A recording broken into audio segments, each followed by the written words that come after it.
Hello, everyone. Welcome to another edition of the Ohio Guys here. I'm Christian Ocampo, and today I'm joined by another voice actress.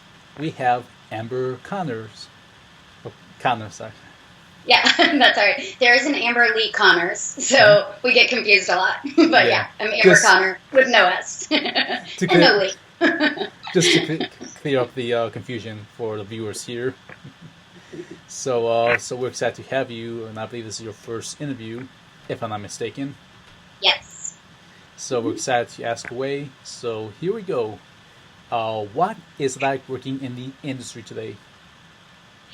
Awesome.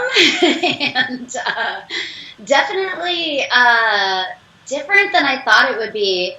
When I first started doing voiceover, I didn't really realize that anime was going to be like, it's so big now. There's just so much out there, and even like I'm constantly like, you'll see new animes like popping up on Netflix and stuff, and it's just like all the time it's like, oh, I hope I get an audition for that. Like I actually can, and I never like moving out here I always thought traditional animation, like I wanted to voice for Disney and do little boys. And now I'm voicing an anime and doing little boys, which is awesome because it's fun to be able to like do adult content and stuff. I mean, it's just different. So it's pretty awesome. There's a lot of opportunity, like a lot more than people would think. And now, with all the cons and how big they've gotten, and you probably know this, but like Bang Zoom does open auditions and stuff, and that's so freaking cool.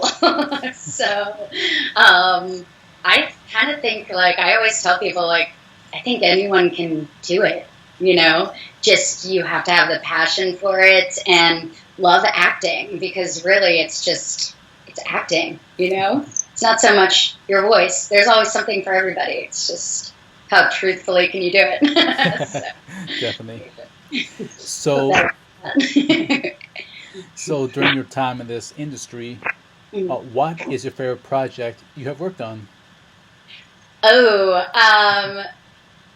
Tales of Zestiria, of course. I mean, voicing Lafayette was awesome.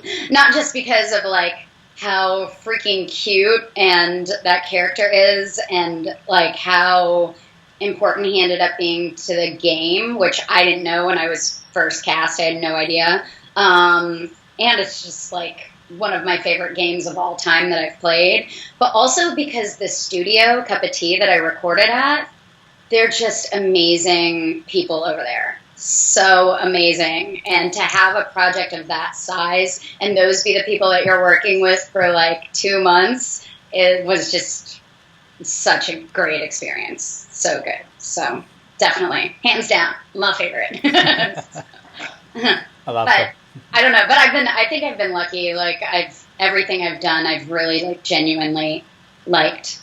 Although, should I say if I didn't like something I voiced? I don't know. Anyway. All right. We have another question. A Netflix show you got to work on. What was it like working on Kakegurui Season 2? Okay. It was fun. The director on that, Steve Staley, was amazing, and he really put me through, he knows what he wants, he knows how to get it, and he is so, like, just, for that kind of show, he is the perfect director, I think, and, even though that character wasn't a huge character, there was a lot of dialogue, and matching it to the original mouth flaps was hard. After I left the first session, I was like, wow, can I drive right now? Because I was just like that exhausted from all of that. But such a fun show. Even watching it, like Erica, who voices the leads and stuff, I'm just like, it's so cool to really have those characters where like they're normal characters, and then all of a sudden they're just crazy. So that's so fun. I think I only got like 1 or 2 of those lines with my character where you just all of a sudden it's like evil and serious, but really cool. Yeah, that was a cool show to work on. So I think like the people that are mains in that show are really lucky to be able to do such fun stuff. Yeah. Love that show. Love it so much. Yeah, so cool. And I didn't actually audition for that, so that was amazing to have. When I got that booking email, I was like, "Oh, awesome! I didn't even audition for this. Cool! I get to work on this." So, yeah.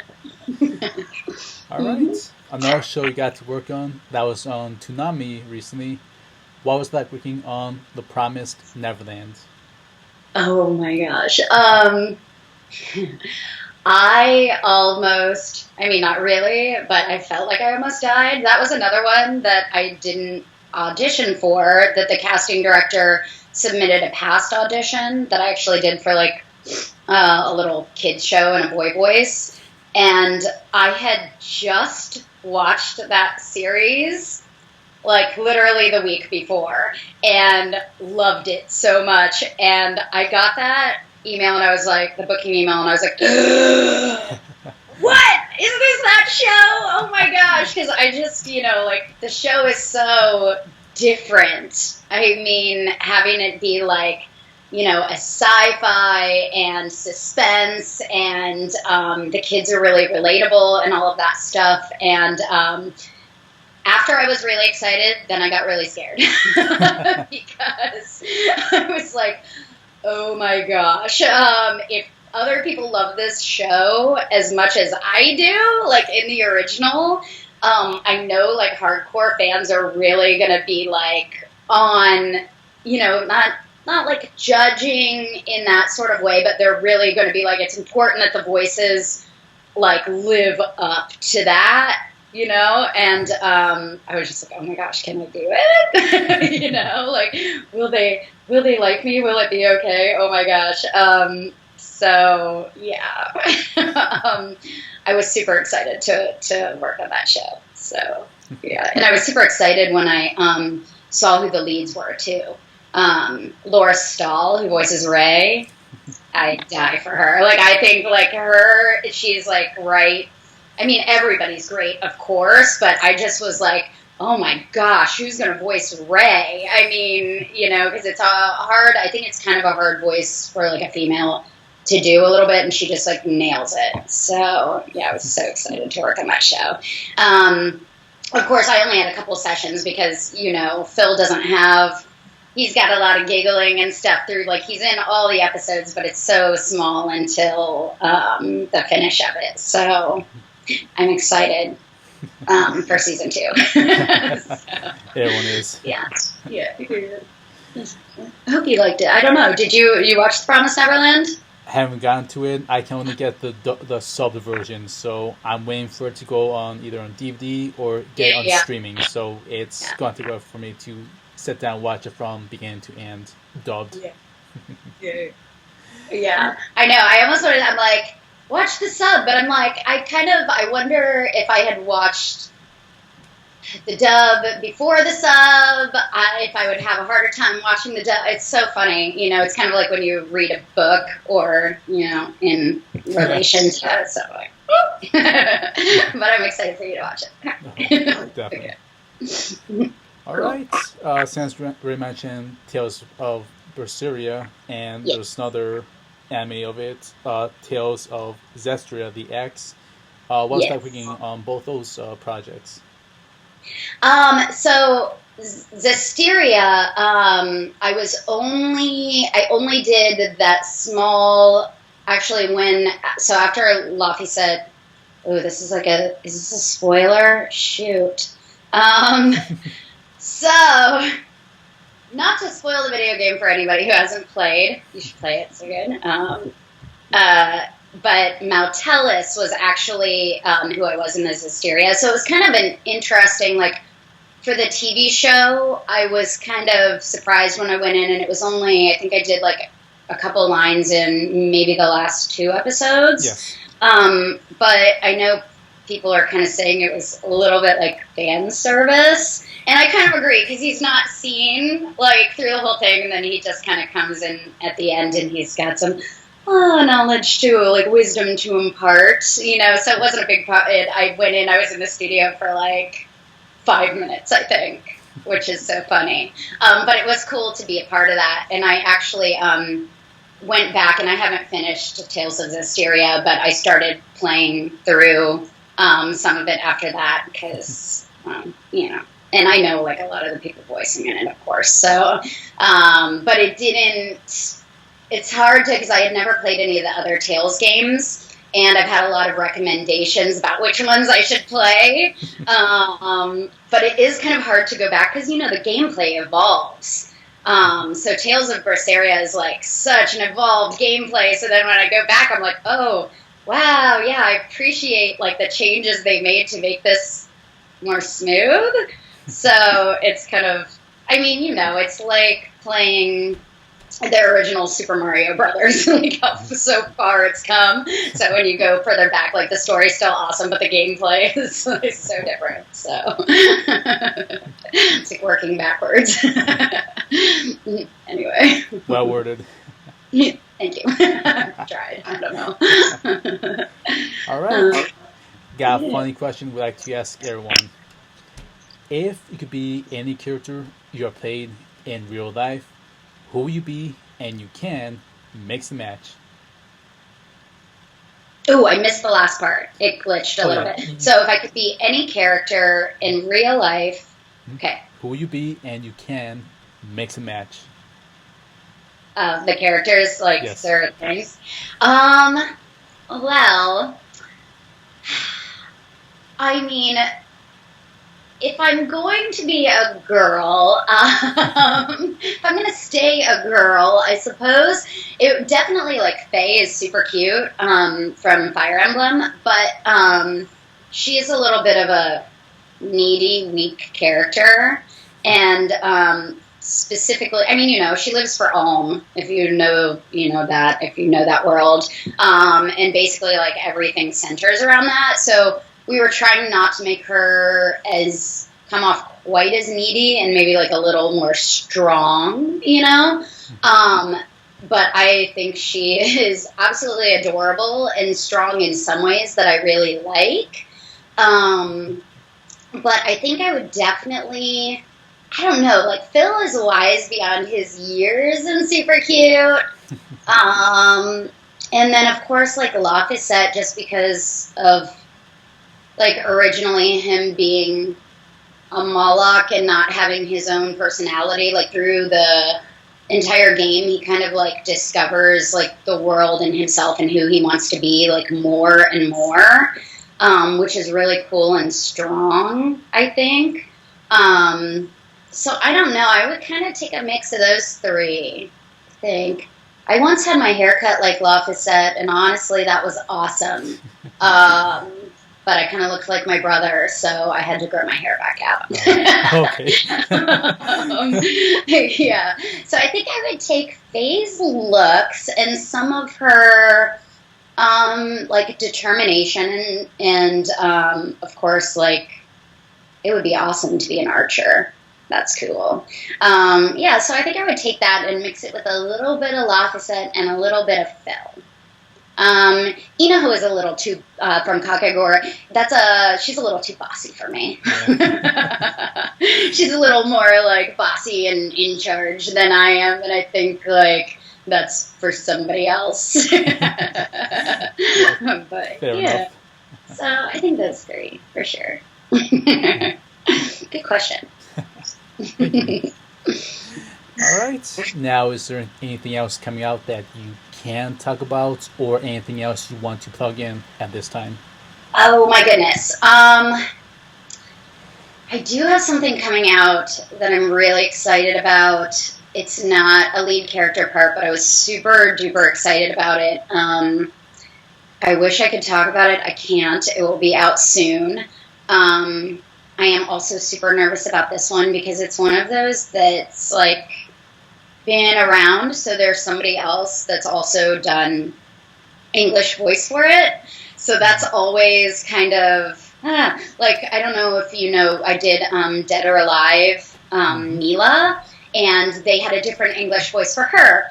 And the funny thing about this is they usually don't give you the reference for the English voice. They'll just give you the Japanese voice reference, and then they'll tell you what they like the director wants. So really, the voice actor doesn't kind of get much of a say in that. Like a little bit, like if you kind of creatively throw something out there and that fits, like of course they'll like work with you that way, but they're, you don't really get a guidance. I don't know if that's because they don't necessarily want you to like mimic that, but when Dead or Alive came out, I was like,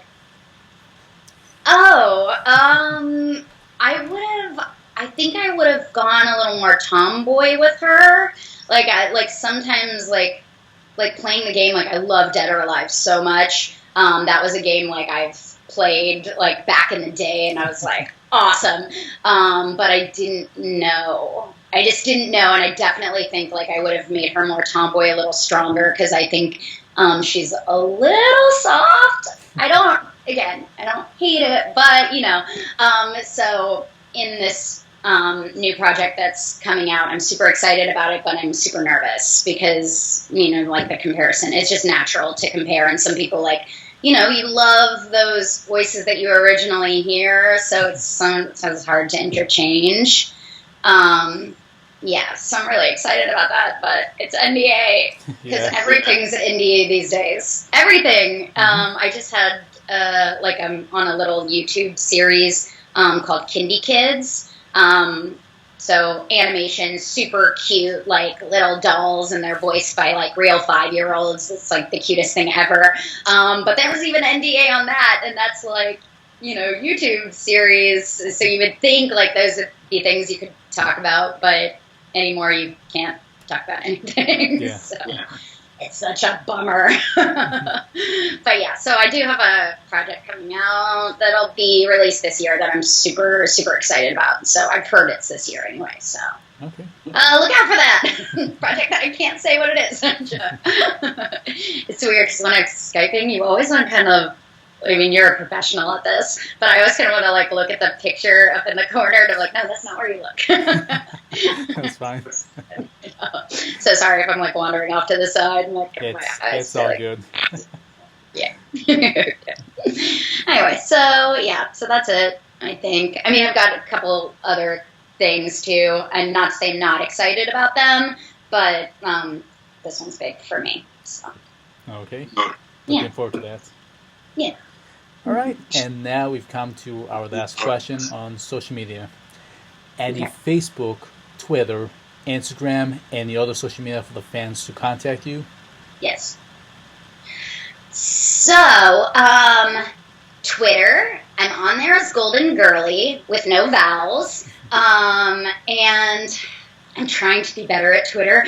I used to, when Twitter first came out, I loved Twitter. I was so on there all the time, to the point that my ex-boyfriend at the time was like, you're obsessed with Twitter, this is too much, blah, blah, blah. So I dialed it back, and then I got into Instagram, and I loved Instagram so much, so I'm on there as Golden Girly, and I think that's like the platform I post on the most. I'm trying to make my way back into Twitter, but for some reason it's just, I think it's fun to I love scrolling through and looking at other people's pictures. I don't know if that sounds trolly or whatever, but it's interesting. It's a view, and I'm not talking about, the people that selfies and put them through a filter and that's all, but it's interesting to people's views of what they love in their life, whether it's their dog or they travel a lot, and you can just get snapshots of people's stuff. So I think that's super cool. Facebook, for me, I need to make a fan page, I think, where I can just interact with fans, but I've always been well, I'm not really a big, I'm not a celebrity, and celebrities are who have fan pages, but I'm realizing that I should make one so I can interact with fans more, and people just in, video game world and cartoon world and things that are we have more similar interests there, because my normal Facebook is all family. It's just all kid, like my family that's having kids, and even my mom is posting all the time, and like it's cool to like keep up, that way. But I don't, interact too much with like my actual friends over there. So I find it's more like Twitter and Instagram. So I think maybe if I made like a separate page, then I would interact more on there, but I'm always like, is my mom gonna see that if I say this? Like, I always think like, if I'm not on Facebook like a couple days, she calls me, if I haven't talked to her. Is everything okay? Okay, Mom, stop trolling, I'm fine, I just haven't logged in. So it's one of those things. So Twitter, Instagram for sure. I mean, of course, you can find me on Facebook. I think it's still Golden Girly. I think I kept everything pretty, but of course, Amber Connor, last name Connor, so with an O, not an E. But you can find me. But hopefully, I'll just maybe this will be my push to create a separate page that I can interact on. Yeah, go for it. So. Thank you. So that's all my stuff. I have a website I try to keep updated just under my name as well, like new projects and stuff. But yeah, that's pretty much it.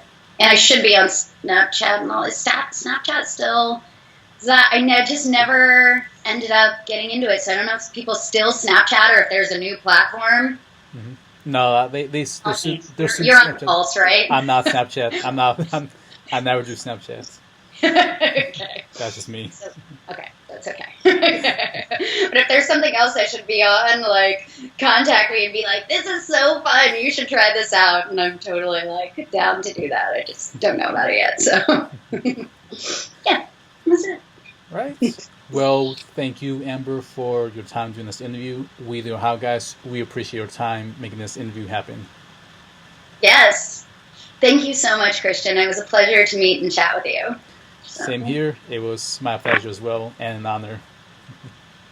Cool. All right. And thank you to our viewers for tuning in for this episode of the Ohio guys. Thank you all. We'll be all seeing you next time. Bye, everyone. Bye. Thank you.